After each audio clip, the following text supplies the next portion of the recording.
Bonjour, hi! It's on Tuesday, May 12th in Canada and the United States, and this is a show called What Chaos, presented by Sports Interaction in Montreal, Quebec, Canada. My name is David Bean. I sit beside Pete Blackburn, and holding it down at La Poche Bleue Studios is Sean DePaz. Ready for Game 4, boys? Better start to the French today than in yesterday's episode. Why, what was it? Sure. We didn't know. Bon. No. Oh, you didn't know no.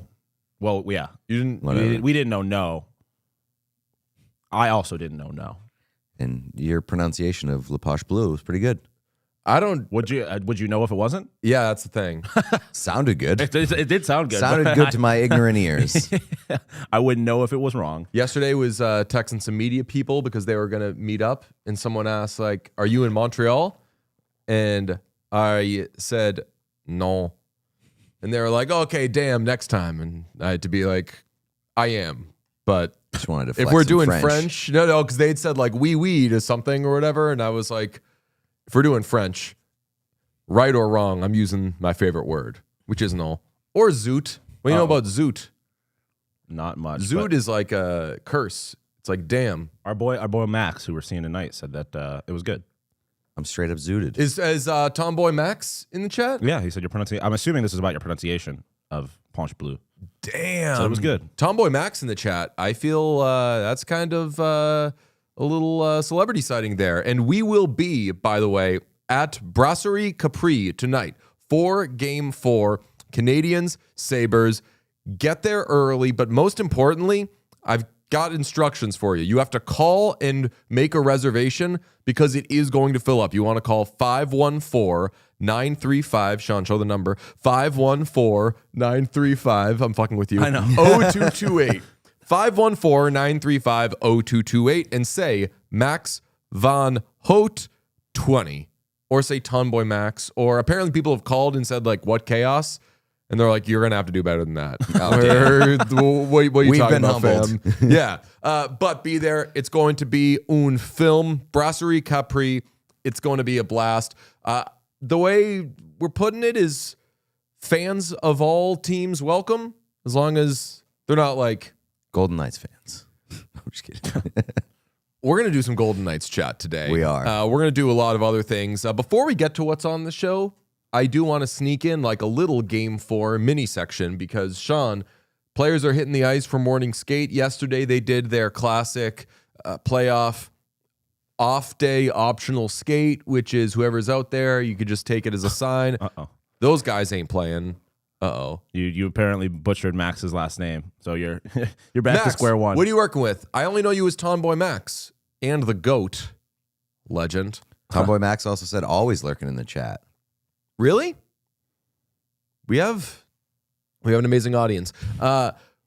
What's going on in morning skate for the Sabres? Because I believe we've got a goalie change for Buffalo. It appears so. Looks like Ukko-Pekka Luukkonen has the starter's net to himself. So they're making a change. Ukko-Pekka Luukkonen. Nice. A lot of people suggesting the theory that we rattled Alex Lyon and now have maybe had a further impact on the series. I mean, we're not getting there and making it about us. It's just about us, and we have to react. You to didn't it. make it about the world made it about you. Yeah, we were Reality catching a made lot it of about you. blame. Or I guess we also got some credit from Canadians fans who are like, keep it up, boys. Rattle those goalies. So that we were talking about last night, like, would they dare do something like that? And I just thought it would be coaching scared, playing scared. You go into a building that is a difficult environment, definitely. One of the, if not the craziest atmospheres you can play in. And you lose the first game on the road and your goalie is amazing. I wouldn't say amazing, but it was very deeply not his fault. I would say that he was amazing. He was amazing for until, a lot of it, yeah. But I was saying this to Pete last night, like when a goalie is really, really good and it ends up being a game where they give up, like say they allow only 1 or 2 goals the first period, and then, you know, the floodgates open and everything. I don't look at it as, yeah, they ended up letting in Alex Lyon's case, 5 goals. So 5 goals, that's a bad night for him. You put it as like, he just couldn't keep them in it longer than he was keeping him in it. Like, I still think that Lyon was, yeah, maybe amazing is an exaggeration, but I'll tell you this for free. He was amazing the first 30 minutes of the game. Yeah. The levy tends to break when you're facing that much, and the Levi tends to break if he's a Buffalo Sabres prospect. Yes, a small guy. That's right. Yeah, it's almost like score effects, where it's just like if you're just constantly and like when you let up the backbreaking third or fourth or whatever goal that kind of makes it seem insurmountable, everything from that point on is just like, okay, whatever, the game's lost. But I agree with you. It feels like a kind of a panic move to go to UPL. Yeah, and I like to be Team Lindy on everything. I mean, but maybe it's not a Lindy thing. Maybe it's a Yarmo thing that a lot of times can be the collective making the decision. I don't like it until, until they win. A struggling team yesterday made a goalie change and won. It worked for them. So I don't think that the Sabres back should in the top 10. I don't think the Sabres should be never left. I don't think the Sabres should be looking to the Avalanche for what they should be doing. I think the Sabres have established themselves as kind of in the driver's seat this postseason. But if it worked for a team like the Avalanche, maybe sure, you try that for yourself. I like it only because this is your only chance to do it. If you put Lyon in, I guess you put Lyon in today and they lose, you have to go to UPL in game 5 or game 6. Yeah, game 5, which is not ideal, I don't think. So play him now, see what you get, and then you can decide where to go from there. I think it gives you more options this way. I don't think it's necessarily a bad move. It's kind of a risky move. Yeah. It's kind of a risky move. And, we talked about it when they went to Lyon. When you are the Sabres and you've had a goaltending committee all season long and it's been a strength of yours, why push that aside in the playoffs? Why not utilize it to your advantage? It is a luxury, but there does hit a point in a playoff run where it becomes somebody's net until they lose it. And I just don't feel like Alex Lyon lost the net. Yeah, I agree. I think that if anything, game 2 is the game where you're maybe make a goalie change after that. Just get Ukko-Pekka Luukkonen in the game, but you don't want his first game to be game 3 in Montreal. But now his first game is game 4 in Montreal. He didn't play on the road in this first series, so his first road playoff game ever is going to be at Bell Center. That scares me a little bit. But honestly, not even the most exciting slash. This is the biggest move, I guess, of the morning. I would say this is the biggest move, but Sean. It is the most what the hell move. Yeah, but the people have been asking for Consta-Helenius, and the people are getting Consta-Helenius, it appears. He was in a white jersey. I think Sam Carrick is a little roughed up from that cheap shot from Arbor. So it looks like we're getting Sam Carrick in the lineup, we're not getting Sam Carrick in the lineup. We're getting Consta-Helenius in the lineup, and I'm very excited about that. The finisher says, you guys are tripping. Classic. Anyone in Montreal is just always we're just doing our hockey show in Montreal, and they're calling for they're saying, hey, those guys are out there tripping. Famously, we're literally tripping. We're road tripping right now. Sure. That's right. We are on a trip. Consta-Helenius in playing tonight burns that first year of the entry-level deal. They had him sitting at 9. My only problem... Fuck it, who cares? Do it. Well, I agree. My only problem with that is, I guess it doesn't matter because they won the first... Should have done that earlier. Especially when you were having, you're waiting for Carrick to come back. What's his name? Osling got hurt. Norris got hurt. I would have had him in there at some point, but better late than never, I suppose. Again, but it's another situation where, now you're putting a child... First ever playoff game, period. What's essentially a must-win at Bell Center. A little scary, but maybe he's too young to be worried. Pressure makes diamonds. Yes. And we have suggested that a lot of the Sabres might be too stupid to feel pressure. True. Yes, which is what you want sometimes, right? Ignorance is bliss. 100%. How many times you look at a dumb motherfucker and be like, damn, if I didn't have their self-awareness... My life would be so Or if I easy. had their lack of self-awareness, God, it's not wouldn't even scream in the self-awareness. shower. It's just lack of awareness sometimes. No awareness for anything, or yourself or anything else. But then those are the people I feel bad for who are rude, and I can tell they're not rude. They're just not considerate. Yeah. They just don't think that, this might inconvenience somebody or whatever. Yeah, so we're calling Consta-Helenius rude. He's rude. I don't know how we got there, but yeah. What's on the show today, Pete? Today on the show, also, by the way, chat big disagree about the Lions situation. I know. A lot of people in chat saying, good move. So, all right. Here's the thing. People just love Ukko-Pekka-Luukkonen. You don't We got Lindy personally shooters. like Alex Lyon like we do. So that's the difference. And they He was nice to us one time and then didn't know who we were the other time. The people love them some Ukko-Pekka-Luukkonen. Today on the show, we're talking Sabre shakeup. May have already done that. Maybe a little bit more. Avs rising. Yeah, they're climbing up the power rankings. Could be. A once joke of a team. Unserious. Barely in the top 10 in this playoff race. Behind the Coyotes. Is back on track, perhaps. Man, We'll Arizona needs a discuss. hockey team back. I got multiple DMs and like comments and stuff when people saw the Coyotes on the power rankings being like, I miss my boys. I'm like, me too. Bring him back. I like the nice little touch of Nathan MacKinnon on the today Thank on the you. show. Thank nice. I like that. Night. Do you always put like an element? Oh, I didn't Yeah. see. I was like, this one's naked. There's always something on the left On or the right. So I thought he side, didn't have yeah. anything. Well, a little inside baseball. When I made the thumbnails, which I don't anymore, Pete does, I would take one of the people that I had on the thumbnail and just put it there. Okay. Now, since you make the thumbnails, I just get something that is related in general. And I saw this picture. and I was like that. That's a good one. Very More good. variety. New spot. Very good. Knights Unethical. Who could have guessed? Latest installment in that book. And finally, TV is hard. TV Yes. is hard. TV had a rough go of it, Teve. or has been Well, no. having a rough go of it. Teve didn't have a bad No, night. Teve was good. Teve had a great night. Teve was getting good. Teve. Lavoie's was getting shout outs. God bless him. TNT, good night for TNT yesterday. TNT, they didn't have a game, right? Yeah, just being off. yeah. Just be it. Sometimes Nice little off day. Sometimes the best broadcasts are the ones you don't do. We got a Save- little Peyton Manning MVP talk. They were MVP. They weren't there. Absolutely. It's a Look little- what happens when TNT's not around. Danny Ainge at one point tried to trade all those Nets picks to draft Justice Winslow. And God, I forget love what the team, NBA. some team turned him down. They were like, nice try. You're not going to be able to jump ahead of us and get Justice Winslow.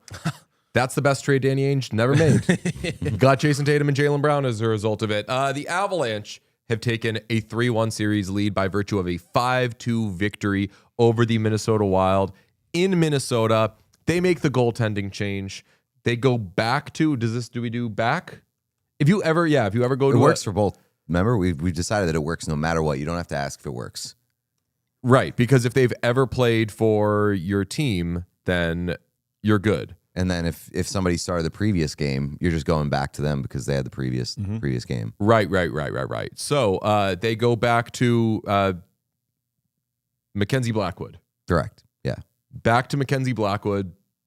Old Faithful. It works. It was a good third period. A lot of like back good and game. forth Good action. game, yeah. Like It was an awesome game. we were watching it in a bar that did not have sound, but I was pretty fucking locked as that game went on, and the Avalanche end up jumping back ahead in the third period on a Parker Kelly goal after Nico Sturm had tied it. Ross Colton goal before that, too. 3 straight goals from guys getting their first goal of the playoffs.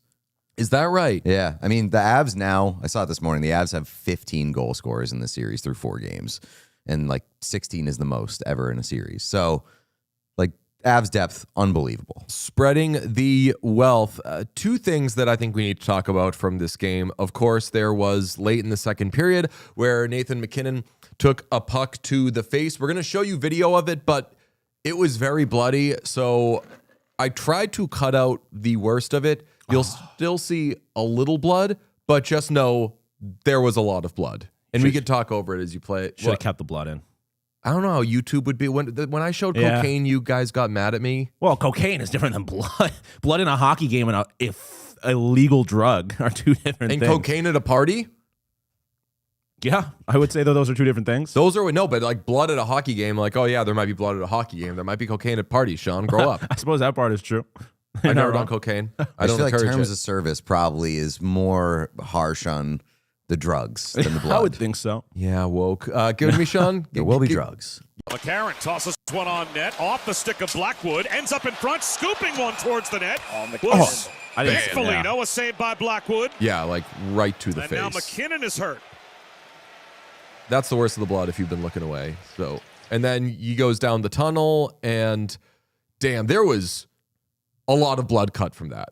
Yeah, there was. There There was one A lot point of blood where like cut from his face. They were doing like slow motion Yeah, replays of just gushing. Yeah. Yeah, it was crazy. Like blood doesn't. I know I get that blood like makes some people uncomfortable. It doesn't make me uncomfortable like that, but it was like oh fuck, not supposed to be leaking like that. There was so much blood, and then on the third period, there was the shot of him on the bench because, of course, hockey player, tough. It was right before the intermission, so he was able to get whatever he needed, and then he's back on the bench, and there is, I know I saw a lot of like new meme, new whatever just dropped. There's Nathan MacKinnon on the bench, face full of God knows what. You got it, Sean? Yeah, just a lot of. We're UFC guys now. We watched UFC the other night. Yep. When they clean him up at the cut man. in between rounds, the cut man and everything, and then they get back out there, and within 1 second, their face is unrecognizable. That's what Nathan MacKinnon was going through yesterday. I'll be honest, like I was expecting way worse. I was expecting his face to look way worse than that. Same. Like I thought he was gonna be a bubble, and we got robbed the bubble Nate, which makes me sad. But Now his nose was not always perfectly straight. That's Obviously, his nose there is, I think, probably broken and probably a little bit more fucked up than it usually is. But Nate doesn't have a perfectly straight nose, and I was like, okay, damn, no bubble. I don't no trust like perfectly real fair, no real damage to like the exterior of his face. Not bad. And we make jokes about the Avalanche sometimes because, I mean, they are I would say, clear favorite to win the Stanley Cup. I think the darling of the NHL all year. But they're fucking awesome. And there are some moments that just remind you of why you fucking love hockey so much. Nathan MacKinnon last night, it wasn't just that he got hit with this puck. He had his 2003 Paul Kariya moment. And if you do not know what I mean by 2003 Paul Kariya moment, there was a player for the Mighty Ducks of Anaheim back in the day, Paul Kariya, their captain, undersized guy, great player, University of Maine, first overall pick, everything to like about this guy. And he got fucking lit up in Game 6 of the Stanley Cup Final by Scott Stevens, who we've talked about on this show, really imposing Devils defenseman, just rocked his world, was lying down on the ice. It looked like he was just out, looked like he was dead. And there's like the puff of air that you see because it's so cold in there. You're like, okay, he's alive. He's breathing. He comes back into the game and he scores a huge goal, just a fucking laser. And it's like the player who goes through the physical strife of something that violent in this game and then is still able to work and make a fucking hard play when it matters. Nathan MacKinnon didn't just stay in this game. He scored a fucking sick goal. Sean, hit it. Center circle, sets up MacKinnon, scores into the empty net. I mean, goosebumps for me. That's Paul Kariya shit from Nathan MacKinnon. It's drama. It's real drama. Theater. It's real cinema. I mean, everyone's going to remember watching that game and Nathan MacKinnon staying in and scoring like a quintessential Nathan MacKinnon goal. where were you? For I the would Nathan say MacKinnon I would game? say it's mostly impressive because it's not a quintessential Nathan MacKinnon goal. Because it was a goal. No, It went but- in? No, yes, right, because it was an empty net and it went in the net. Yeah. No, but a quintessential. Well, now we're Yeah, kind of now, fucked. yeah. fucked us That's there. in a weird situation. Yeah, yeah. No, the But that is joke fair. was I that, understand, but the joke is that Nathan MacKinnon misses empty nets. yes. In the Well, Olympics. when there's a goalie, all Yeah, of his there needs goals to are be- empty There net needs goals. to be a goalie somewhere on the ice. Was the joke. Then he'll miss it. Yeah, we're gonna print out a script and we're gonna be fine the next. I did forget next about time that there. aspect of the Nathan MacKinnon lore. That is kind of is as much as he is an empty net merchant, he is also the guy. And you who wouldn't say missed that a the biggest quintessential empty goal net. is one that he doesn't score.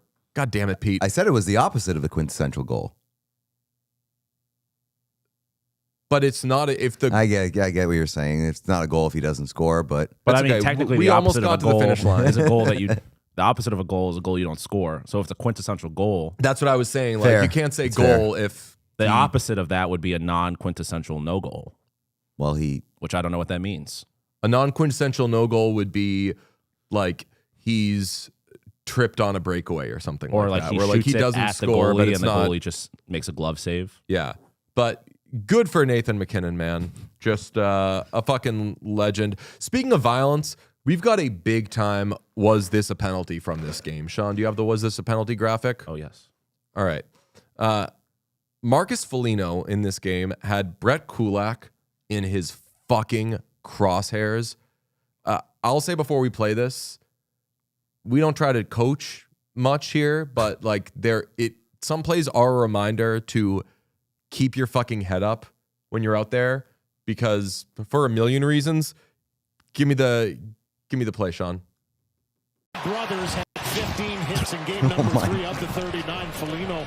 So you want to keep your head up, because if you do, you can get out of the way, and then the other guy can just smash his entire life into the end boards. It's truly one of my favorite plays in hockey. When a guy I love a big hit, but I think I love a missed big hit more. It's the better outcome there. Like, that's not the most ideal outcome. I think the better ideal outcome there is Foligno absolutely destroying his own brother and teammate in the corner by accident. Yeah. Like, that would truly be the ideal outcome, but that's the second most ideal outcome there. Yeah. Nick was right there, and Marcus was like, got him right where I want him. He's not there anymore. Leroy Jenkins. Happy anniversary. Yes, yesterday was the 15th anniversary of Leroy Jenkins. Yes, and I am getting closer and closer with To every year to understanding what it means. What it means to do a Leroy Jenkins. I feel like you really, like, you're right there. Honestly, by not understanding Leroy Jenkins, you're kind of Leroy Jenkins. Sometime in our lifetime, I'm going to understand this. I don't know if I want you to. We I like watched you the just- full video yesterday, Yeah. and it's way funnier than I remember, like start to finish. The Obviously, build-up's good. The build-up there's is so much very build-up. good. There's a number crunch going on. There's 33.3 repeating, of course. Percent survival rate. Like, that is one of the best videos of all time. Leroy Jenkins. Chad is having a blast with Leroy Jenkins right now. Avs up 3-1 in this series. I won't lie to you. I wanted the Wild to tie it. I want this one to go long. As did I. I want teams lining up for the fucking Colorado Avalanche. Like, the Kings can't do everything. They're not in it anymore. Like, someone's got to give the Avalanche a fucking series. Kings did. Wild, I'm a little underwhelmed at this point. Fair, yeah. I mean, Wild, be careful. You're sliding down these rankings. Kings are going to be in front of you. Yeah. After this one, Avalanche probably, I would say no movement. Kings up, Wild down. You said we watched the game at the bar. Avs down. You said we watched the game at the bar with no sound last night. True, but also not true. I'm not going to name any names, but there were people at the bar yelling like "fuck the Wild." Yeah. And I didn't really understand that. Me either. I don't understand. I mean, prior to this year, it was weird if you had any feelings on the Minnesota Wild. So to all of a sudden be super anti Minnesota Wild, not sure where that came from. I'm still like, I like the Minnesota Wild experience. I obviously wish that they were getting the job done a little bit more, and I miss some certain guys that are not playing in this series, of course, but I don't know, man. And Wallstedt didn't look amazing last night either. So which goal was it? I think it might have been Parker Kelly. Was it the Kelly goal? Yeah. Where he just like Kind of hit his shoulder. didn't think he was going to shoot it, and he was moving. He had a pretty clean look at it, and just, I think, off the shoulder. Not his best night. Wild dead? I think you know that I am. I want the Avalanche to be challenged. I am always curious to see how the team that gets anointed in Canada Stanley Cup in November ends up actually doing, and I think the Avalanche have a really good chance of winning the Stanley Cup. But I want to see teams lining up and fucking taking blows at them. I'm not saying like lining up and like dirty hits. I'm saying like I want teams out there dying to fucking take 2-3 games off them. I mean, they're trying. Yeah, I was like, They're trying. they're going to die. Trying. I don't think that the Kings or the Wild are particularly just like laying down. Kings were great. Kings were great. They controlled the series. I want this to be more of a series. And it is a hard series. It is hilarious how much of the Kings control the series thing is like legitimately not a joke. They obviously got swept, but they control the series. legitimately Look at how that series was played. Dictated how that series got played, which is so funny to me. Extend DJ Smith.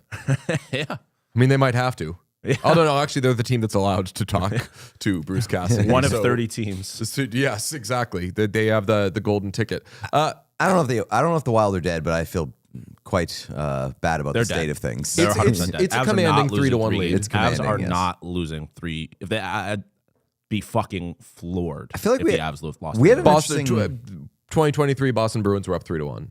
Yes. They're not the 2025-26 Colorado Avalanche. They were so much better than the 2025-26 Colorado Avalanche. They were so much better than that team. They were nasty. Okay.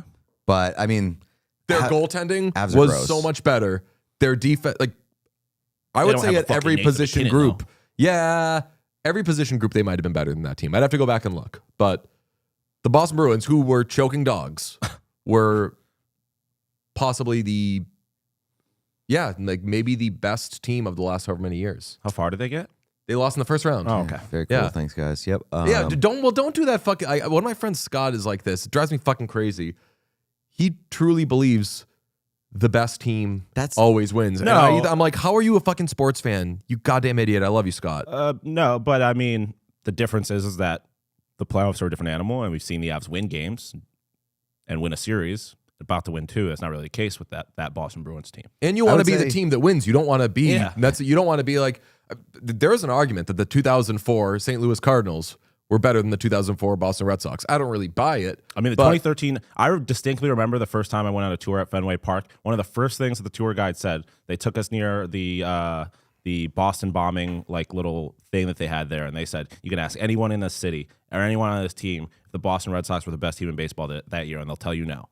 No, But definitely they not. They just had a little magic to them. I think the best team doesn't always win, but the team that deserves to win usually wins. Yeah, yes, that's fair. exactly that. Not always, but usually. Usually, yeah. And sometimes like we were talking about it last night, the whole, like my thing with the Avalanche this year has been like, we all decided they're winning the cup in November, and that's great. Congratulations to them if they do.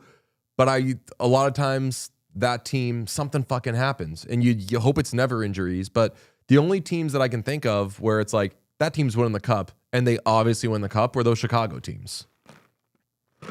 Like 2013 Chicago Blackhawks, nobody else was winning that fucking cup. But I feel like in the case of this year's Avalanche, you have this thing that like you think that everybody like is awarding them the cup, and like maybe that was early in the year.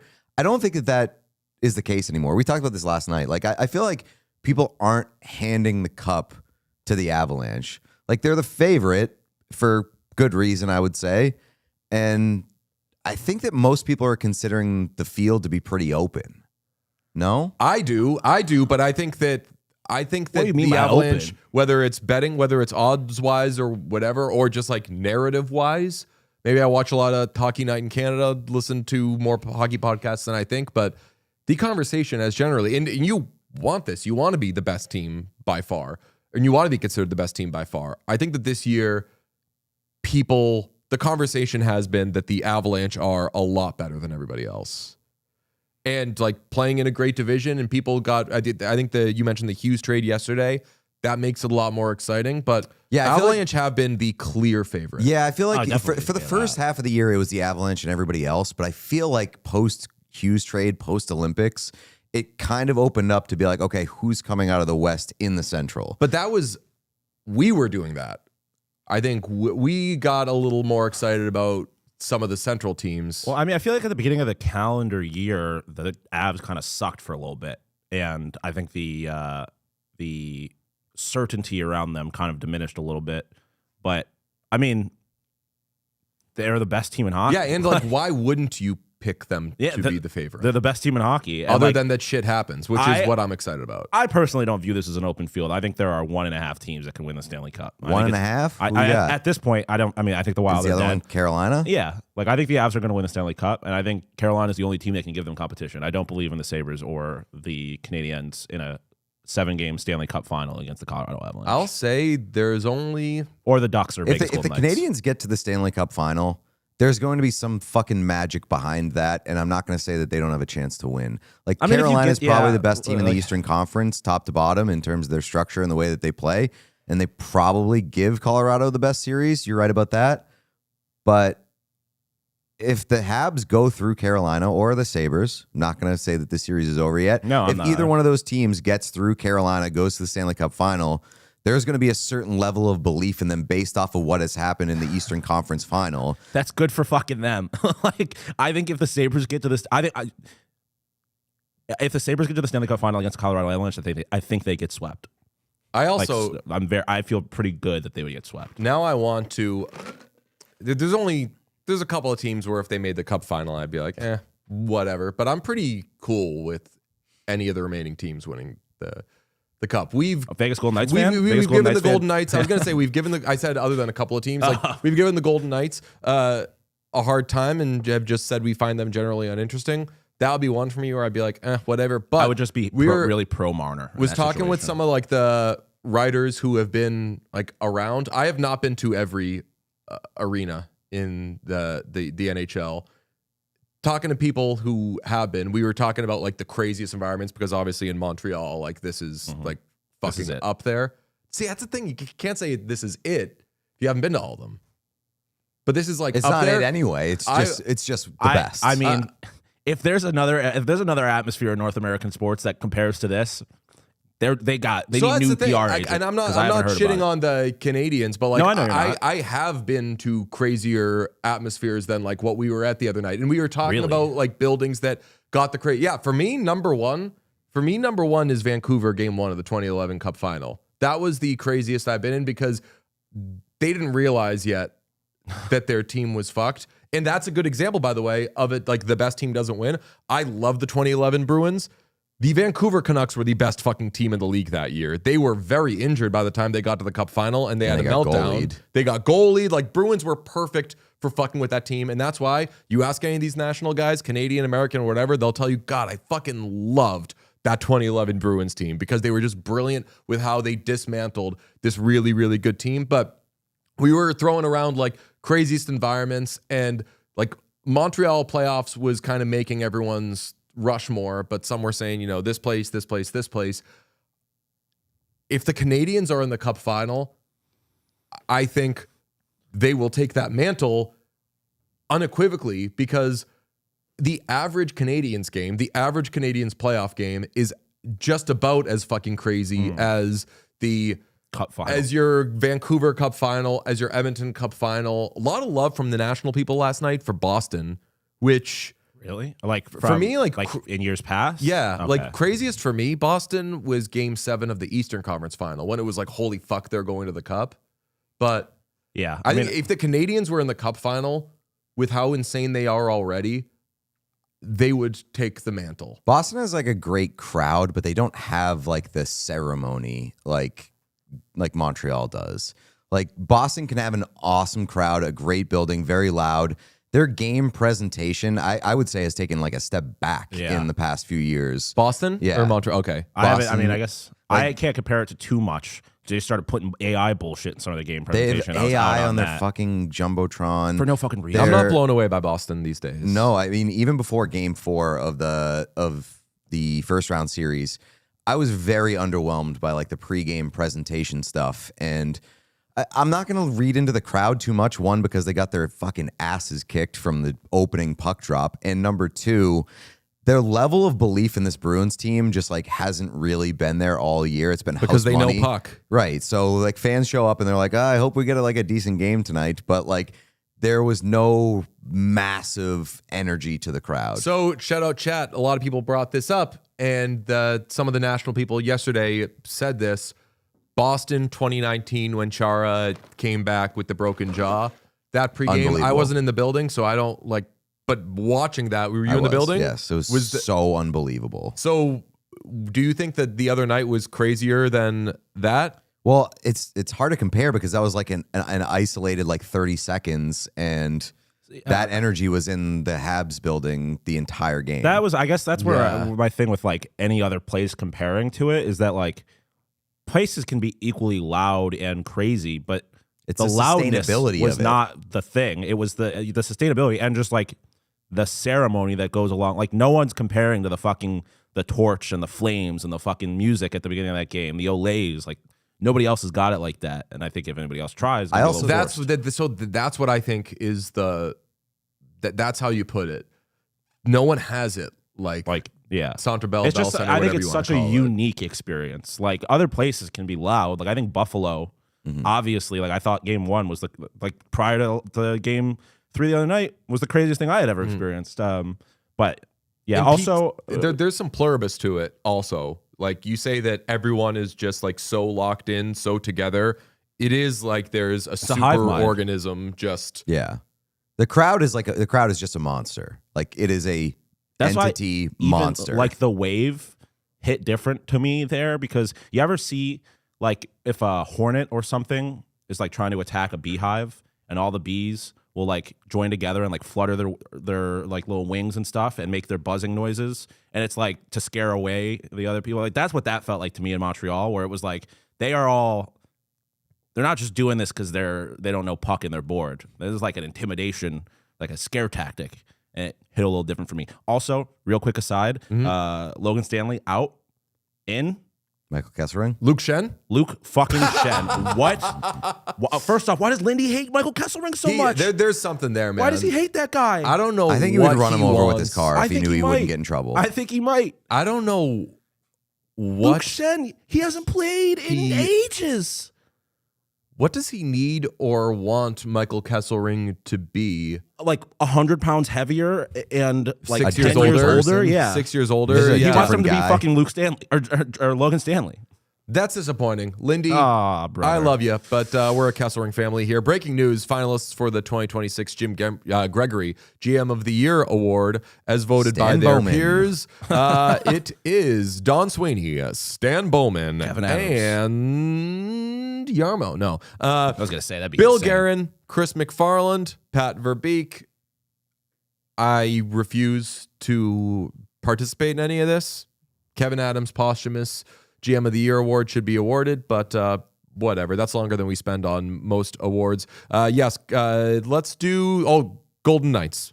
The Golden Knights are dragging their feet on what they're going to do with Bruce Cassidy. There's a tweet and a report from Frank Saravalli this morning. I'll read the tweet and then we can get into the story, which is very interesting. League sources from Frank Saravalli say the Oilers have sought permission to interview Bruce Cassidy as they contemplate significant coaching staff changes. To this point, sources say Golden Knights have withheld permission from division rivalry, gamesmanship, perhaps mostly unprecedented for role. Before I get into the story, I'm going to give you some basic info here. Bruce Cassidy has 1 year left on his contract, it is believed. Frank Saravalli says at least one in his report, but there was a report there that he's got 1 year at $5+ million on his deal. Chris Knobloch begins a 3-year extension next season, starting a didn't realize 3-year that. extension. Oh, yeah. like this upcoming season. Yeah. Okay. He has a new contract that is not started. That franchise is a mess sometimes. They're going to That's so PLD funny. him. That's so They're funny. going to PLD got traded before his contract began. Tyler Seguin got traded before his contract began. This is what good franchises do. Now, this is kind of confusing, but I'll explain it as best I can, kind of from memory. A team pays a coach they have fired until that coach gets a new job. But if the new job pays less, there needs to be some sort of agreement reached. It isn't like a complete, you have to make him whole kind of thing, but there is a negotiation and an agreement that has to be reached. So on what the firing team will pay the coach who now has a new job. But typically when a coach gets fired and they get a new job, they're getting a raise or they're making what they made before. So it usually shouldn't be that big a deal. But with Cassidy having 1 year left on his deal and the Golden Knights theoretically holding up any sort of permission being granted to get a new job, theoretically, if the Golden Knights block Cassidy from getting a job, they are essentially paying millions of dollars to make sure their rival does not get the coach it wants. I'm going to do a quick little synopsis of the Frank story. I edited it down and I put some of my own stuff in here so it's a little quicker, and then we'll discuss the behavior. The Edmonton Oilers have sought permission to interview Bruce Cassidy, blah, blah, blah, thinking of significant changes to their coaching staff. To this point, the Vegas Golden Knights have withheld permission from their division rivalry, multiple league sources told Hockey 24/7. Cassidy fired by the Knights in March. He has at least 1 year remaining on his contract, says Frank. Sources said Vegas had not outright denied permission for Edmonton to interview Cassidy, but had more so kept the Oilers waiting as they continue playing their second-round series against Anaheim. Cassidy is also a target of the Los Angeles Kings vacancy. It's possible the Golden Knights' answer is that Edmonton is seeking permission for a vacancy that does not yet exist. But they hired John Tortorella while Cassidy was still actively coaching. It's part of the game, writes Frank. To be sure, withholding permission is a move that undoubtedly fits the ruthless front office reputation that the Golden Knights earned over their first 8 years in the league. It's also one that might produce a phone call from Commissioner Gary Bettman to smooth over, as permission to hire a fired coach is customarily granted and not withheld for any reason, even competitive. Quote, "It's ridiculous that we even need to ask for permission," one current NHL coach told Hockey 24/7 on Tuesday. This is a head coach said that. "It should be a formality written into the deal that we're free to seek employment anywhere, and should just be a formality that teams call to give a courtesy heads up." Teams, when they fire their coaches, I won't say always, but pretty much always are like, yeah, we don't want the guy anymore. Let him get another job. And also, let's get this motherfucker off our books. Right after the Bruins fired Claude Julien, the Canadians were like, this is weird. Can we talk to Claude? And the Bruins were like, yeah, absolutely. Not ours anymore. We're cheap. Yeah. Like, fuck yeah, you go pay that guy. All right, we just like, hey, Don Sweeney's probably thinking, like, Jacob's going to be happy with me. I got that money off the books. Behavior on all this from the Golden Knights. It's bad. It's bad. I mean, I think that I understand the gamesmanship of it, but there's also an element of just being like a not morally bankrupt organization, the way that you operate. You sure about that? You fire a guy and like release him into the wild. I feel like you don't have a say on whether or not that guy gets to work again. Like, that to me is that's shitty behavior. I don't like it. You like the financial element of it too is like they should not want to pay him. I just don't like firing somebody, removing them from the job and telling them that they can't work. Like, I obviously get it if you're like, we're not going to pay you. Like, that's how jobs work when you get severance, non-compete that runs throughout a contract. But if you're firing a guy, especially in sports, and he gets another opportunity to coach, don't stand in the way of that guy, especially a guy who should be important to your team. He won you your first Stanley Cup as an organization. There should be some sort of loyalty to that presides over a loyalty to this rivalry. Well, first off, this is just Vegas Golden Knights being Vegas Golden Knights, like we talked about last week. Like, they run this shit like a casino. Like, they don't care. This is how they treat players. Obviously, they don't have the same control over players, but they will send players out the door without any sort of loyalty. Also, this conversation is weird to me because people are acting like they're preventing him from coaching, period. They're just preventing him from going to the Edmonton Oilers as of right now, which Frank made very clear when he got upset with a BR Open Ice tweet. Like, they didn't deny it. They just said not right now. And Vegas Ghosted Knights. If you're the Vegas Golden Knights, why would you want Bruce Cassidy, who they know is a good coach, to go to the Edmonton Oilers? Like, but that's part of what I'm saying. I don't think they should have a say in that. Okay, but they do. So, but like, not typically. Like, that's the point, is that teams don't usually stand in the way, even if it is a rival. But they can, is my point. Like, they've always been allowed to do that. Just because they haven't doesn't mean they're not allowed to. Like, I don't like if you don't want this to happen, then fix it. Like. But it is the situation they're in. They're allowed to prevent it. And again, they're not just completely being like, Bruce Cassidy, you're not coaching the NHL. Sorry about it. They're saying a team who has the best player in the world, a top 5 player in the world, and a top 5 defenseman in the world, we don't want a coach that we know is fucking awesome to go coach that team when we know we're going to be competing. Like, there's a good chance the Oilers are playing Vegas Golden Knights in the first round of the playoffs next year. But what if Cassidy wants to coach in Edmonton? Does that change your opinion of it at all? I mean, it's like, what if that's his number one job? That's unfortunate for Bruce Cassidy. I would like Bruce Cassidy to be happy. He seems like a fine man. But again, the reality is the reality. Like, he doesn't have that control. You disagree with the rule, but you're saying they're allowed to do this. Yeah, and I'm like, I guess I disagree with the rule, but I certainly don't disagree with Vegas Gold. Like, if I'm the Vegas Golden Knights, I don't want Bruce Cassidy to go to Edmonton. And if I have the ability to stop that from happening, I'm going to do that under any circumstances. And what happens? What could possibly happen if Bruce Cassidy goes to Edmonton? Win a Stanley Cup. And what would happen? What is more likely to happen if the Edmonton Oilers win the Stanley Cup within the next 2 years? Connor McDavid stays in the division. Connor McDavid stays in the division. So I think that there's good strategy here. I don't think there's good behavior, but I think that there is strategy behind. You know what? Let's try. The Knights, I think, want Bruce Cassidy to coach the Los Angeles Kings. I mean, I think they want to coach anybody other than Connor fucking McDavid. That if they say, well, I'm saying, like, if the Kings are the other option, then yeah. Which, great job by Frank on this story. I don't like to do this. Who do we think the source is? Probably. I mean, it's definitely not. Is it Edmonton? I think it's Bruce Cassidy. Okay. Because Bruce Cassidy I was going to say maybe it's Edmonton to put pressure on. They're like allowing them to it, but then they're volunteering that they're firing Knobloch, which is that would be very disrespectful to Chris Knobloch. But think of it this way: Bruce Cassidy, and I don't know anything here, but like Bruce Cassidy has interest from the Golden Knights. I'm sorry, Bruce Cassidy has interest from the Oilers and the Kings. He can talk to the Kings. He wants to go to the Oilers. And the Golden Knights are holding up the whole Oilers thing. Cassidy, if he wants to go to the Oilers, he doesn't want his other option to get filled before he knows if that Oilers job is kosher. So he is in a real no man's land right now because as a result of the Knights stringing the Oilers along, he's got to string the Kings along.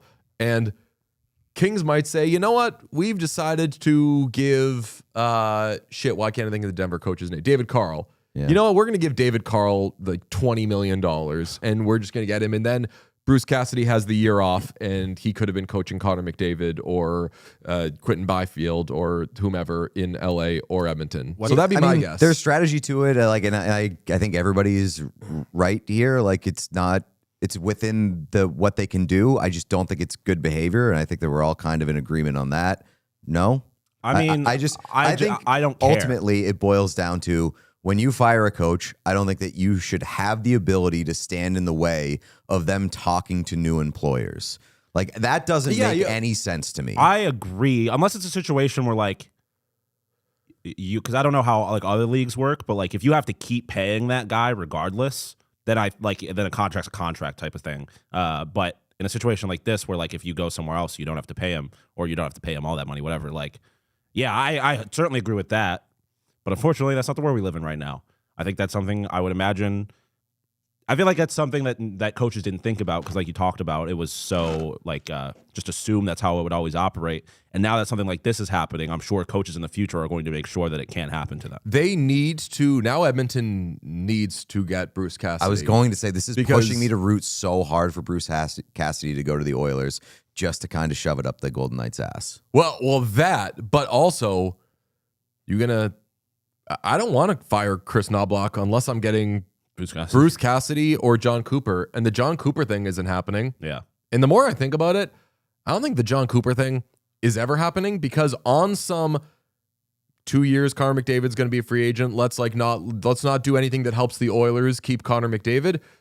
If I own the Tampa Bay Lightning, I'm like, just to be sure, he could do a shit job for the next 2 years. I'm just keeping John Cooper just in case he ends up luring Connor McDavid here. Because you're at least John Cooper's at least having a phone call with Connor McDavid being like, what is it going to take? Yeah. So, yeah, I would. I don't think other teams are getting phone calls. There's also the, what happens if they let Bruce Cassidy, like they're saying, no Edmonton, but LA's fine. And then 2 years from now, Connor McDavid's like, you know what? Sounds real nice. Sunshine and palm trees. And then he just ends up in LA. Or Austin Matthews ends up in LA. I was going to say, like, what if Austin Matthews goes to LA and then the Golden Knights are like, fuck. We didn't see this coming. So you hope this blows up. So we all hope this blows up in the Golden Knights' face. Yes? Yes. I just hope. I don't hope for anything. It's just like. Sean says I have no hope. No, but like what happens is what happens. Like you play games, you get those prizes. So like if this blows up in their face, then it blows up in their face. If it doesn't, then good play Vegas Golden Knights. We're all playing the game. I don't really have much of a feeling on it one way or the other, just because it's. I'm down to play the game. No when the game no makes one's sense. breaking rules. I'm down to play the game when the game makes sense and the game is like fairly ethical. And I don't. That's where my problem lies. I don't think it makes sense. So and I don't Vegas think Golden it's all Knights that are on ethical. some fucking Mario Tennis Shy Guy bullshit. I was getting fucked by the You were computer getting fucked in last Mario night. Tennis last night. It is like the offer sheet thing, though, where like if you're allowed to do it and it can help you, do it. But you just got to sleep at night knowing that you might. I mean, granted, you're paying the guy $5.4 million to not work, but But in, no, offer, and but in also- offer sheets, there's compensation. Like yes. Well, there's compensation here. it's just that There's you don't- $5.4 million. right, but that's that team paying for the coach. Yeah. Not and by chance it also lets the other team off the hook. But I view it more as like that team is paying for the coach.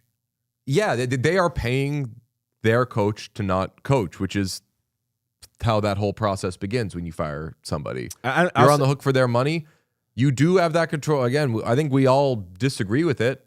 Let him go where he wants to go. I think that quote from the head coach to Frank, again, good job, Frank, on this, is correct. Like, it should just be a formality that when you're fired, you're free to seek employment. I disagree, though. It shouldn't be a formality. Like, formalities are where shit gets weird.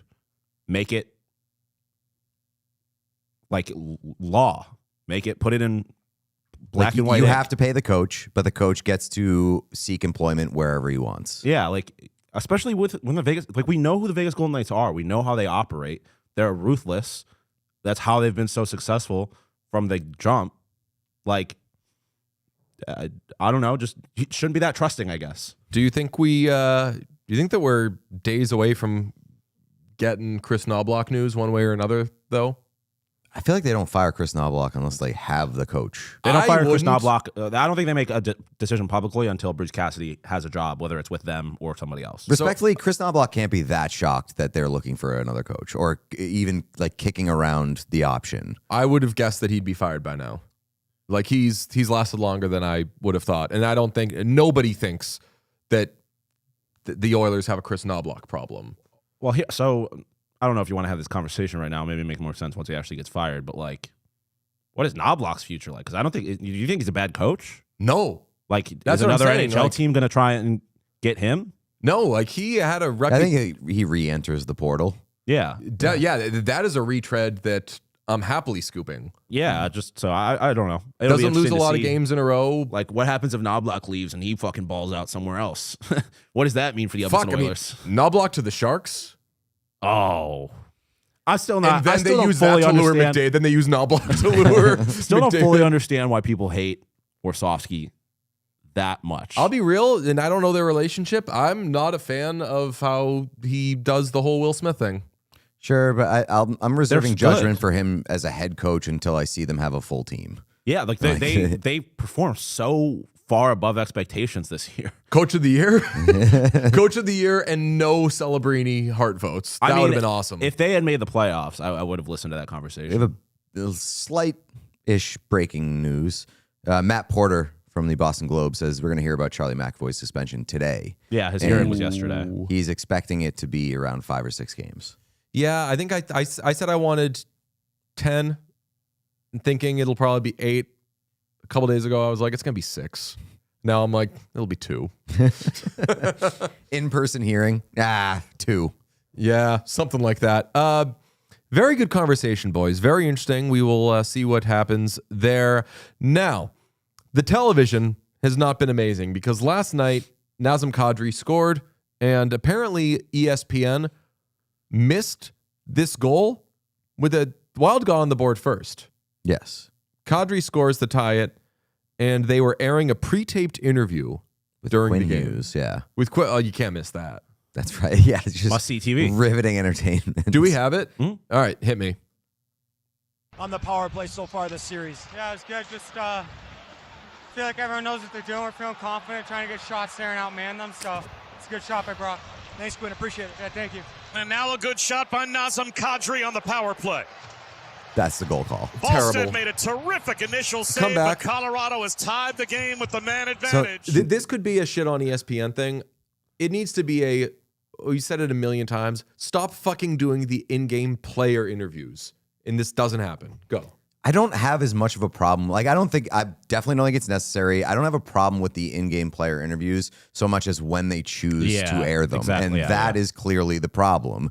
And you should not have anything that's pre-taped run during the course of play and replace it with the game audio and the game play-by-play. Like, Wischusen there gets put in an impossible position to call a goal after rejoining following the goal. Like, that's a horrible place to be in.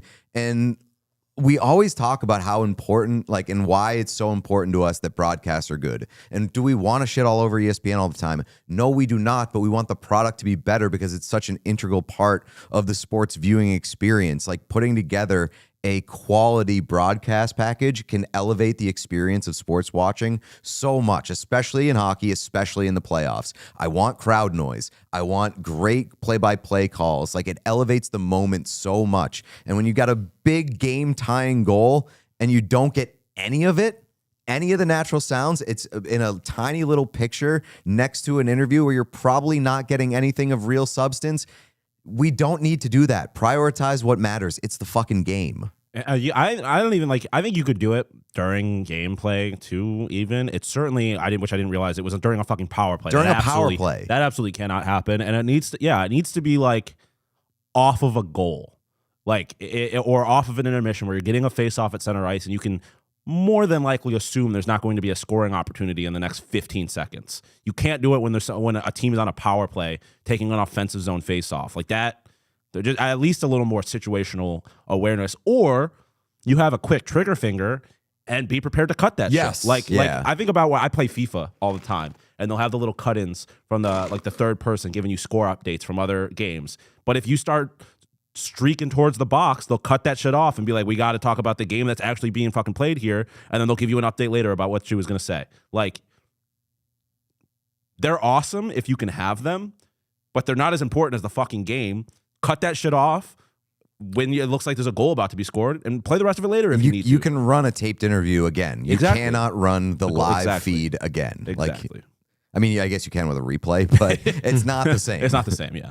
Yeah, like you said, and we've said it a couple of times, like, we're really, I don't want people to think that we're ESPN haters or whatever. We are hoping that ESPN can be good, and quite frankly, I could see any station doing that.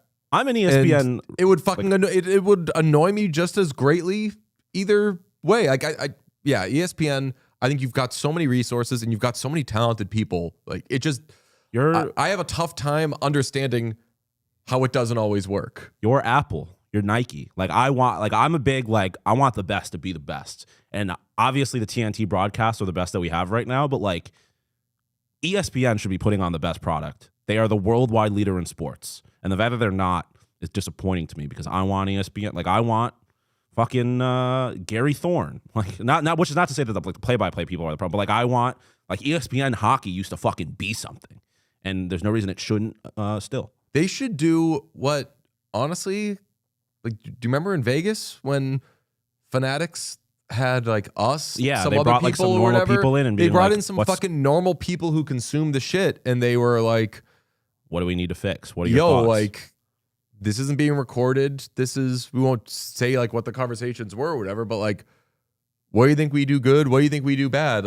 How is ESPN? I'm sure that ESPN focus groups their stuff, and not to put us on a pedestal, but do it with us. We're the fucking ones, like a lot of people who, and when I say us, I mean the people who watch fucking 50 games a night and who care. Need it all to be as good as it can be. Stuff. Yeah. And even if you want to think, or people from ESPN, whatever, want to think that we are just out to get ESPN, there are people involved with the hockey that we are massive fans of. And at the very least, we want to see them be put in good positions to succeed. So there is a genuine interest. There are people who are obviously just fucking haters. Yeah. And are going to be nothing that ESPN does is going to be good enough for them. But yeah, like we said, I want to see ESPN be fucking awesome, and I want to see people that work at ESPN who are obviously super talented being put in positions to succeed and not get shit on for stuff that's not under their control. EJ here is probably getting a bunch of shit, and he has no control over something like that. Yeah. It's not his problem. Yeah, I mean, Sportsnet Chad is saying like Sportsnet does it the best, and I would agree with that. And Usually. most of the time, Yeah. Sportsnet. What do you mean? Well, Oh, what's well, next? yeah, we got an But update on that. To be fair, that's not we didn't miss a goal. Like, Yeah. like they are Yeah, still it's a weird and confusing thing. making sure that we're getting the product. Real talk, which- Sportsnet is the best. Yes. And to your point, DJ, I just don't think that ESPN cares all that much. And they've had 3 years to fix some of the problems that still exist and persist, and they haven't done it. I don't have a whole lot of faith, and I definitely don't have a whole lot of faith that they want to listen to people like us because they have literally fucking blacklisted us from talking to them. Well, I'll say we like you. Let's have a conversation. I like ESPN. My dream job was working for SportsCenter when I was growing up. Getting back to our conversation yesterday, I didn't know this job existed. Exactly. This one's But, cooler. You don't have to go to morning skate and stuff. I don't have to go to Morgan State, but there was a time where I would have loved that shit. But Okay. I guess I don't know if you were going to mention it or not. But like in the in favor of like the in game, I don't know if it was in game or intermission, but like the McCarron interview they got yesterday after all that shit. Yeah. Like that's when you get things like that. That makes the that's- right holders forcing their way into stuff worth it. But that was that in game or was that I don't know. like It was the intermission? It was And PK, and shout out to PK. I had a lot of bad things to say about PK and how his he's whole used, experience yeah. and how he's used is annoying to me. He got a good soundbite. Do we make this would be chat? Tell us if we should do this. Do we just make like in the off season or something like a 10-minute video of like a fixing the Oilers, but for fixing ESPN, and not in terms of like personnel stuff. I don't want to be like take this person off the desk, do like more of Emily here. Like I don't want to do any of that shit because I don't want to fuck with people's jobs. But like just how it's done. Because I mean- they do have, I think they have there are some people that on air that I would definitely use less Or but- differently. or differently, but they definitely have the resources and they definitely have a lot of the pieces. The problem is that like I don't think PK is bad. I think that the PK ESPN experience is bad, and I hold him responsible for that. But I also hold ESPN responsible. Yeah. Because remember when they had Carberry, and the first time they had Carberry brought like a lot of insightful analysis, and I think it forced PK to like put his like, oh, I'm at my job suit on. No pun intended. And he was like, he did a good job complimenting Carberry. And then like the next time I saw Carberry, they were like, oh no, do the funny stuff. It's a little Like- more ESPN. It gets a little more Yeah. ESPN-y. It's shocking. The Messier of it all is very interesting to me because he really doesn't seem like he fits what they're trying to go for, but he also doesn't provide like the good shit that we got from Carberry for the Because first, he doesn't watch Remember the game. earlier when I Yeah, I'm said trying to there are be some nice to people Mark that I would Messier. use less? or not at all. Shout out an Oilers legend, Mark Messier. but like the Oilers problem legend, with doing like an Ranger Finn. the problem with doing like a fix ESPN video is that like everyone knows like it's I don't think there's like a long list of things they need to fix. There's just a couple of like super obvious things that everyone has been like, why can't we hear crowd noise? Why is the half of every segment during intermission about PK's outfits? Why is the Stop. audio out of sync? Fix those things. Yeah.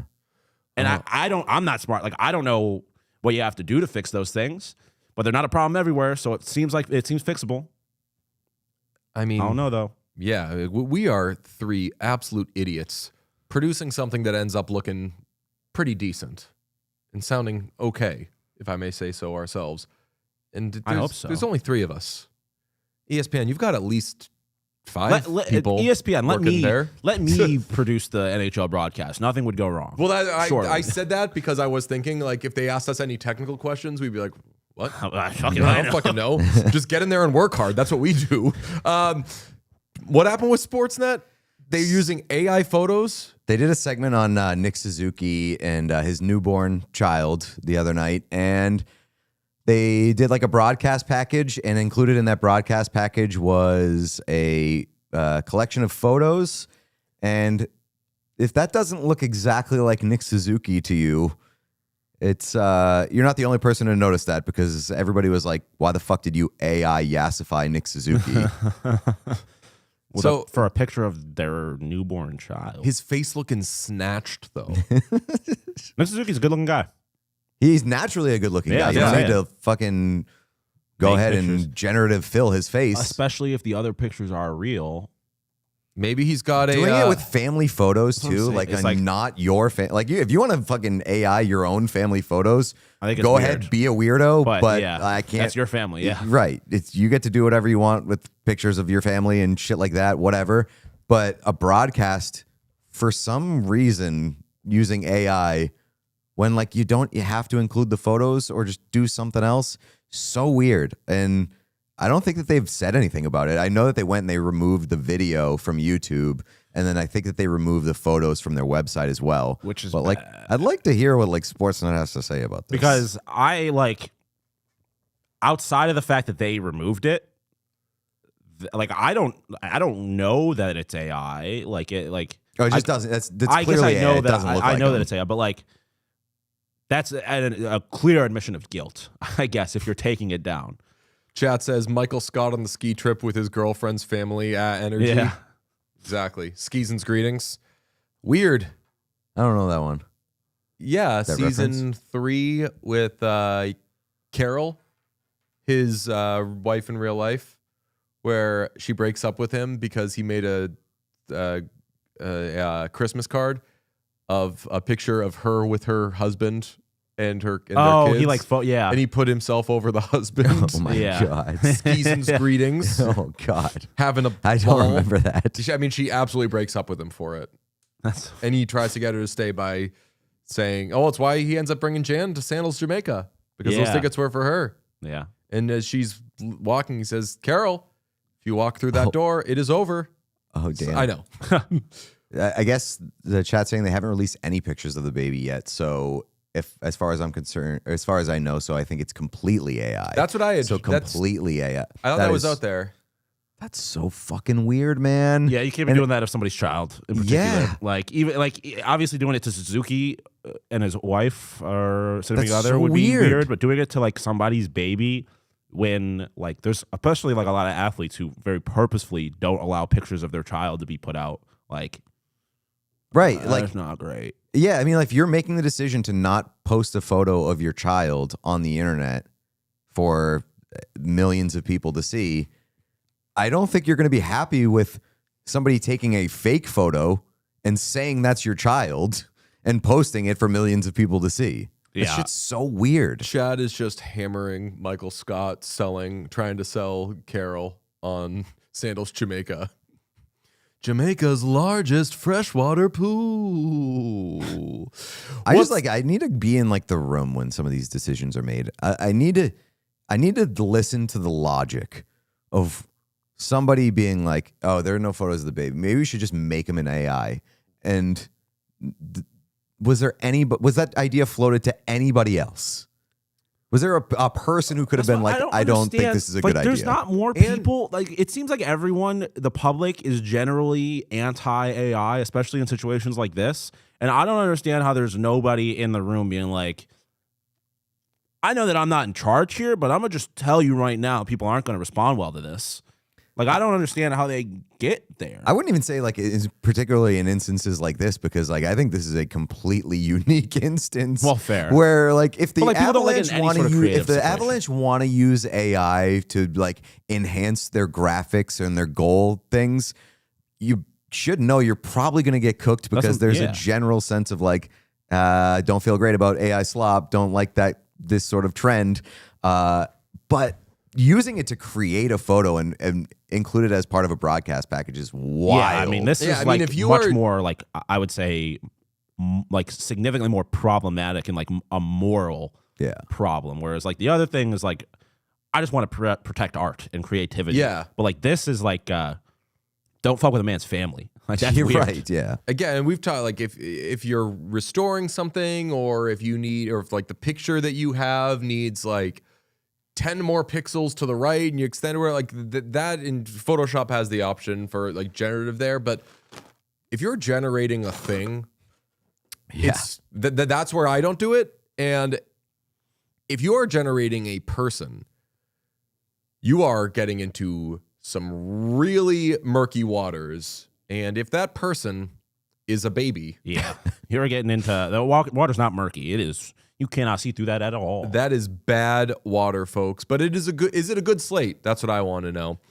We've got 10 or 2? How many games? We actually have 3, which I did not realize because the Victoire game was Rescheduled for tonight at 7 Fuck p.m. off. Yeah, I know that's complete and utter bullshit. So if you don't know, they postponed the Victoire game last night. We were going to go. I was so excited. As was I. And due to illness, it was postponed. And I was texting with someone about it, and I was like, I hope everyone's okay. Apparently I'm just they really are, mad 'cause they're because playing I tonight. wanted to go. I just and Haley Skamura can't even watch the Buffalo Sabres play. I don't know when the last time I've seen a game postponed due to illness that like wasn't a pandemic. I was going to say, I remember a couple of games postponed. Yeah, I mean, it literally just had to be like, there had to be so many women sick that they just could not put together 2 complete rosters. And it's not like the NA. I'm not exactly sure what like the Black Aces situation is in the PWHL. I don't know how many like reserves they have access to. So Can I say, this is a huge advantage for the Frost. oh yeah. That's so unfair. Yeah, it's massively unfair. Yeah, and I have to assume that there's probably a lot of like women's hockey fans who will prioritize the Victoire over the Canadiens, but like, yeah, having them like just be a little overshadowed by like obviously the Canadiens run this shit, they run this city. So like, Are you saying it's an advantage because the crowd will be preoccupied? Yeah. That stinks. Although I wonder how many people had tickets for yesterday that are like, I'm using these tickets. Yeah. Like I don't know. I feel like people that were going to I don't know. I feel like they'll probably still sell out and whatever. But it's good though. It makes me feel like the PWHL has arrived. That we're yelling about. We're yelling at them. Yeah. By the way, we got PW breaking news. I know. They're expected to officially announce Hamilton, Ontario, and Vegas this week. Ooh. Which we kind of already. There was a lot of smoke around that already. So they got one more. They've done Detroit. They've done Vegas. They've done Hamilton. There's expected to be one more somewhere. Bruce Cassidy to PWHL Vegas. Dude. Hell yeah. Oh my god, so that good. would fucking rock. I know we got the Slate Grade. Yep. We haven't mentioned the Charlie Coyle contract. Oh, yes. Breaking news in the NHL today is Charlie Coyle has agreed to a 6x6. Biggest contract ever. A 6-year times $6 million contract with $6 million contract with Columbus Blue Jackets in a deal that is stunning to me. That I'm not a hater. I try to not be too much of a hot take artist unless I'm really feeling it. That strikes me as the worst contract in the NHL immediately. And It we is not immediately You said that right away, and I was like, well, your team employs Trent Frederick for the next 7 years. For $3.8 million, and Trent Frederick is younger. But Sean raised the point. At least Charlie Coyle plays and produces. Yeah, And I mean, so, like, if you're what's worse, paying $3-point-something million for a guy who is a healthy scratch for a long portion of the season, or paying for a older gentleman who is playing and producing? But the more I think about it, I think that you are kind of close to right, if not right, that this balance deal of the stinks. balance of the contract. Who would you rather have what do you mean balance of the contract? for the next 6 years? Would you rather have? That's what I was going to say. For the next 3 years, I'd rather have Charlie Coyle. The reality is, in 4 years, you're probably paying both of those guys not to play hockey. I would And say one's getting paid I would a lot say more. definitely for the next 2 years. yeah, and yeah. who knows, like Oiler or not, I think we're rooting for Trent Frederick to Absolutely. figure it out. Next 2 years, absolutely give Great me Charlie contract. Coyle. Yeah. 6 times 2 is like that's a lot for a third and a half line center. What he's going to be becoming at that point, but. I Fuck mean- it, whatever. He's a good player, and he had a great year this past Capstone. year. He had a really good year this year, and But I he's felt so 34. good about it. Like I felt so good that he kind of revitalized his career a little bit. But then you're giving that guy a 6-year deal when, like, a couple years ago, I felt like he was on the precipice of maybe being like PTO territory. 6 years is crazy to me, even with the cap going up. You're paying him $6 million until he's 40 years old. Hey, Panthers are doing it to Brad Marchand. Brad Marchand's Brad Marchand, respectfully. I know. Charlie Coyle is Charlie Coyle, and I like But- Charlie Coyle, and like he was a big part of some of these Bruins teams, but he was like a third line center, and he was pretty good. I do wonder how if it's going to start becoming a little bit of a trend where they're going to be like, you're not going to, like, we're paying you knowing damn well you're not going to be playing these last handful of years of contracts, and if we're going to start seeing, because I know we talked about it with the Marchand thing, the fake injuries and all that type of shit at the end of when they decide that they're not playing anymore. You also said too, you're like, no free agents. So I wonder how much of it is like, yeah, I think that's.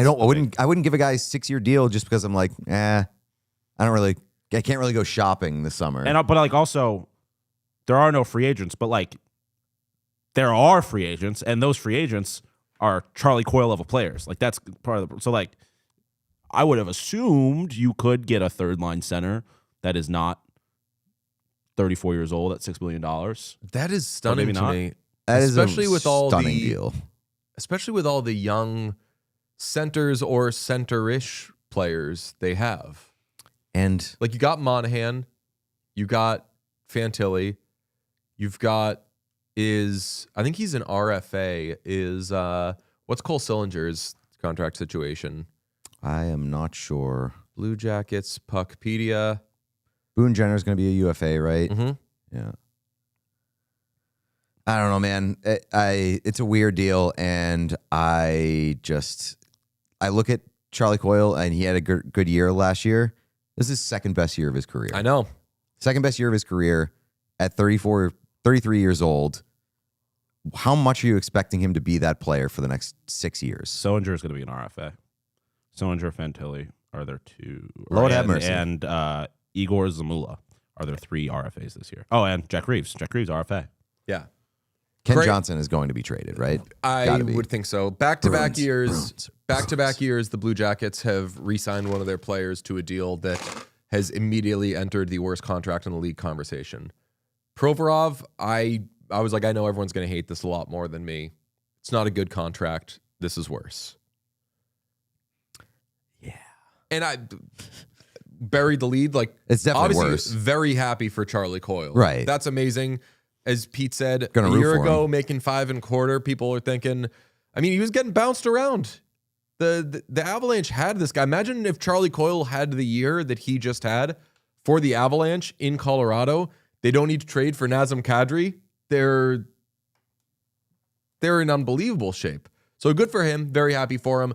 Not what I would have done if I were the Blue Jackets. Certainly not. But maybe he's a great fit there, et cetera, et cetera. Yeah, give me the slate, Sean. Thank you. It just dawned on me that Hamilton getting a P-Dub team means that I have a P-Dub team.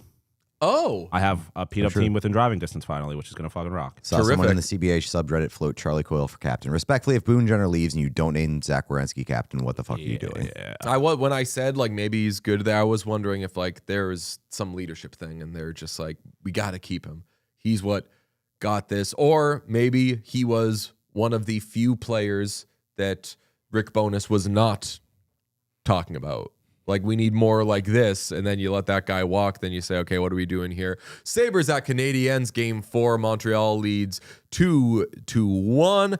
Habs trying to go up 3-1. Sabres trying to tie it. You know how it is, 7 p.m. You can watch that with us at Brasserie Capri with Tomboy Max. It's going to fill up, so call to make a reservation. Call 514-935-0228. Say Max Van Hout. I apologize again if I'm fucking up the pronunciation. I know you as Tomboy Max and you're a legend.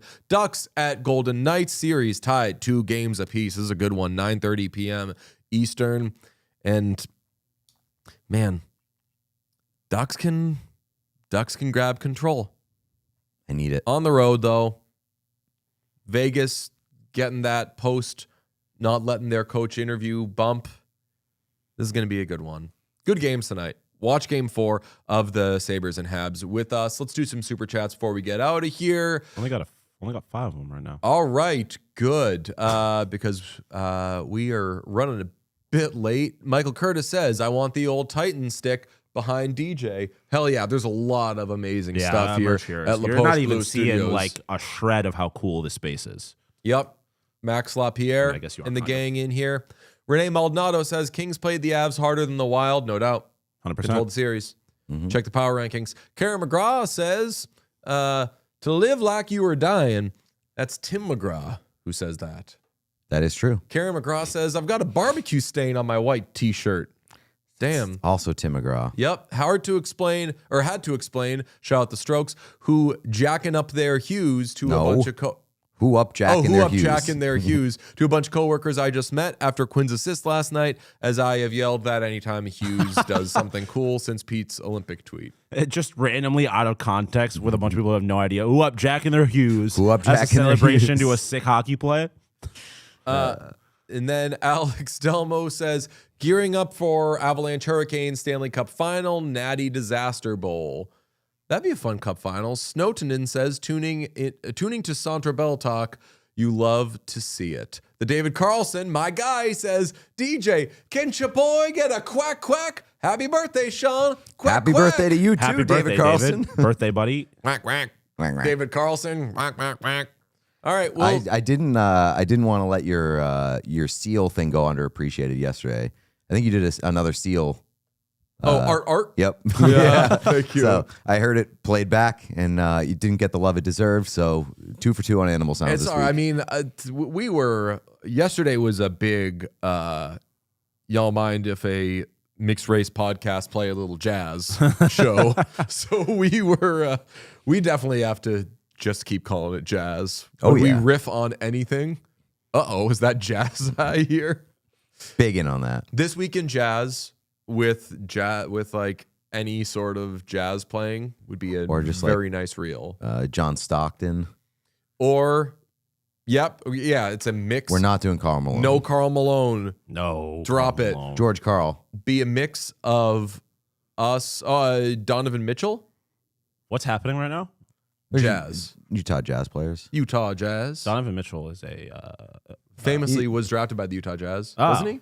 I Yeah. don't know. Who's drafted by who in the Who NBA? amongst us? Yeah, has Donovan no- Mitchell was drafted by the Jazz. Oh yeah. Oh yeah, of course. Yeah. Yeah. I thought you were because there's a lot of guys who get drafted by a team, even though they've kind of been traded already, type of thing. So like their draft pick is in a hat that they never actually play for. So I wasn't sure if that's what you're talking about, but I forgot he just did fully start his career in Utah for a little while. Andre Kirilenko. Yep. AK-47, greatest Bang. nickname ever See, for the time. we're in Montreal. AK-46. That's not a gun. Andre AK-47 is Kostitsyn. a gun. They I know, but they called Andre Kostitsyn AK-46 because AK-47 was Kirilenko's nickname, and he was AK-46. And I used to mock that on Twitter. Every player I talked about, I would do initial number.